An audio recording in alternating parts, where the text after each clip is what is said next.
Bonjour à tous, bienvenue dans ce nouveau tutoriel. Aujourd'hui, on va continuer notre application. On avait terminé de mettre deux musiques. On voit bien qu'il y a quand même un problème de design. Le texte, on le voit pas assez bien et puis le dégradé, il est pas très beau.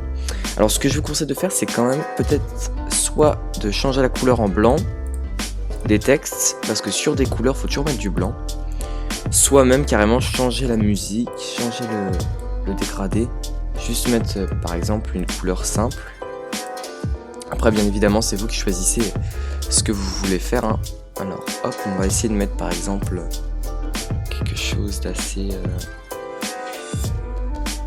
peut-être quelque chose de bleu. On va voir. Ah, bleu, c'est quand même mieux. Donc on peut faire par exemple que bleu, c'est forum musique, jaune... Après, voilà, c'est comme vous voulez.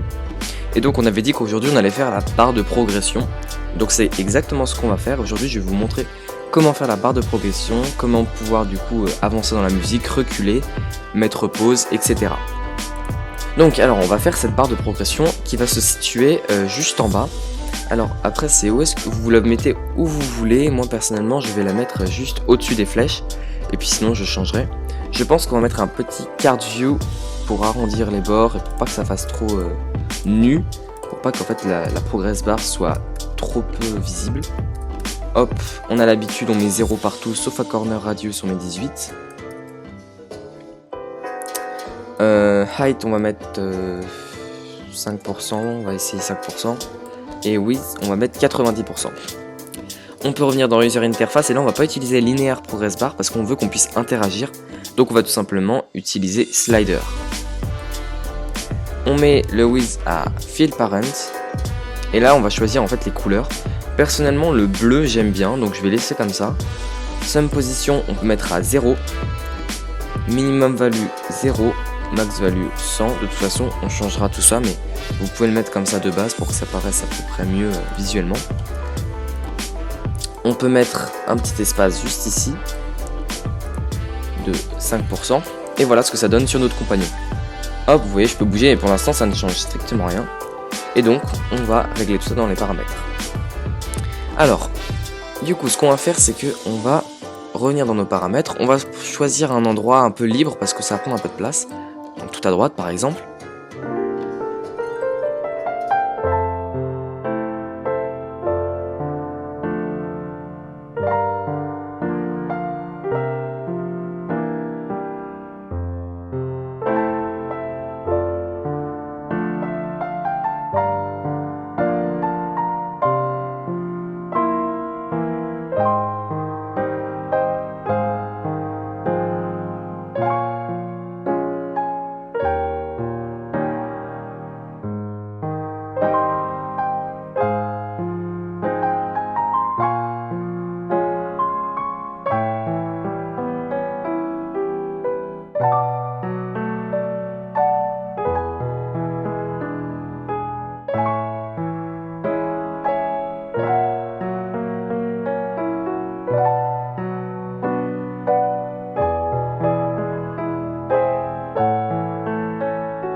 Donc voilà, donc là en fait j'ai tout placé.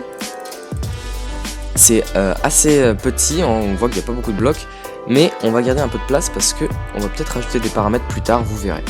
Donc alors je vais vous expliquer en fait ce que va faire ce système, c'est que toutes les 1 seconde, il va tout simplement dire à ce slider d'avancer en même temps que la musique.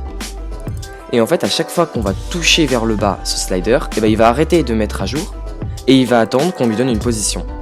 Donc c'est quand slider 1 position changed, on voit bien que si change est égal à true, donc si touchdown, donc hop on met true, hop j'ai inversé ici. Donc si mon doigt touche le slider, il va être en mode changer la position et il va changer la position. Dès que je vais relâcher, il va se mettre change à false et donc le timer va continuer, va reprendre là où il en était et continuer.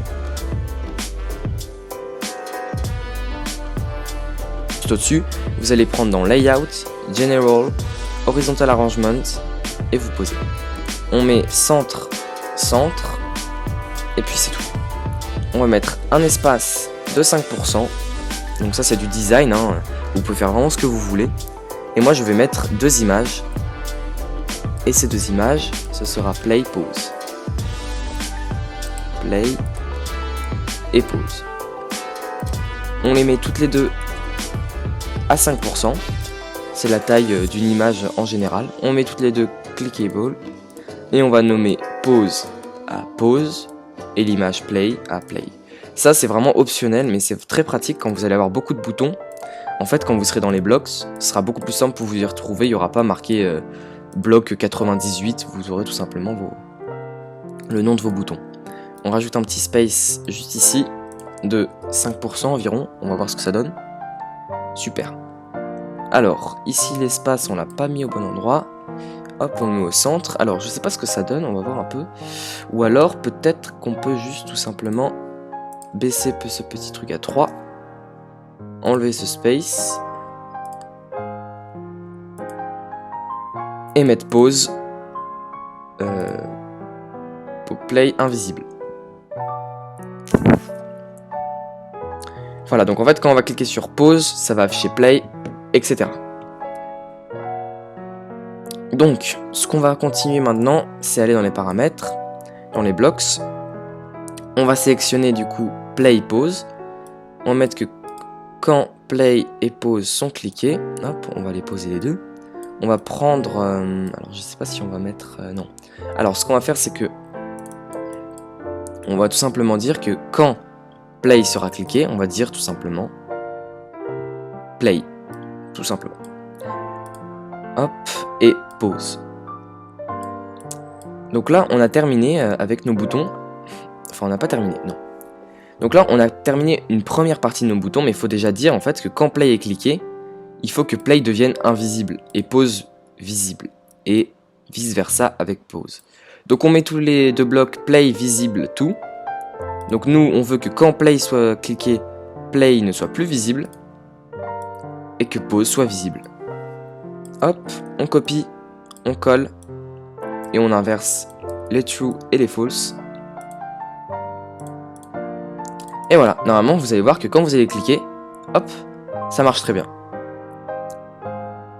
Donc pour l'instant je n'ai pas lancé ma musique, du coup quand je vais mettre play, ça ne va rien faire. Donc là on a terminé donc notre système pour play, pause, lancer la musique, changer le déplacement de la musique et on a nos pages. Donc ça va être bientôt terminé en fait ce tuto sur cette accueil de musique. Vous avez bien compris qu'en fait si vous voulez continuer à mettre des musiques, vous n'avez qu'à rajouter des blocs, les nommer et mettre que quand vous cliquez sur les pages que ça change en fait les musiques. Donc vous avez vu ça dans les autres épisodes. Si vous avez des questions, n'hésitez pas à me les poser dans les commentaires, j'y répondrai avec plaisir. Et donc si vous voulez faire autre chose, comme par exemple, je sais pas, vous voulez faire un système de compte ou alors de pouvoir écouter à 2 personnes une même musique, vous pouvez me le dire en commentaire, je ferai un tutoriel. Mais pour l'instant, le tutoriel s'arrête ici. Le prochain tutoriel, ce sera sur une application pour gérer les Firebase, donc c'est-à-dire une base de données. Ça sert, c'est très pratique pour échanger des données en ligne, c'est-à-dire que vous pouvez, grâce à Firebase, à créer un système d'amis, de comptes, comme je fais avec Pressdown par exemple. J'utilise un système de comptes. C'est terminé donc, merci beaucoup d'avoir suivi ce tutoriel. Si vous voulez la suite, n'hésitez pas à me le dire en commentaire. N'hésitez pas à liker, à commenter et partager si vous le souhaitez.